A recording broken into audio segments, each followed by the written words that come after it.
Hi friends, ప్రకృతి ఎంత గొప్పదో చూసారా?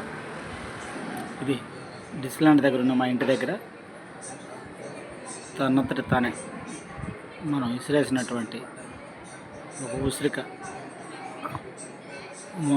విత్తనంతో మొక్కల ఆవిర్భవించి ఈరోజు చెట్టు నిండా కూడా ఈ విధమైనటువంటి కాయల్ని మనకు అందిస్తూ చక్కనైనటువంటి గాలిని, ఆక్సిజన్ కూడా అందించడం చాలా గొప్పతనం. అందుకనే ఏ ప్రకృతి అయితే ఈరోజు మన కళ్ళ ముందే విధ్వంసానికి గురవుతా ఉన్నదో ఆ ప్రకృతిని మనం కాపాడుకోవాల్సిన బాధ్యత మనందరిపైన ఉన్నది. అలాగే ప్రకృతిని ప్రేమించడం ద్వారా భావితరాలకు మనం చక్కనైన గాలి, ఆక్సిజన్ అందించడానికి దోహదపడినట్లు అవుతాం. మన కళ్ళ ముందే ఈరోజు దేశవ్యాప్తంగా కూడా అరావళి పర్వతాల విధ్వంసంతో పాటు అడవుల విధ్వంసం కూడా జరుగుతున్న విషయాన్ని ప్రతి ఒక్కరు కూడా సోషల్ మీడియా వేదికగా చూస్తూ ఉన్నారు.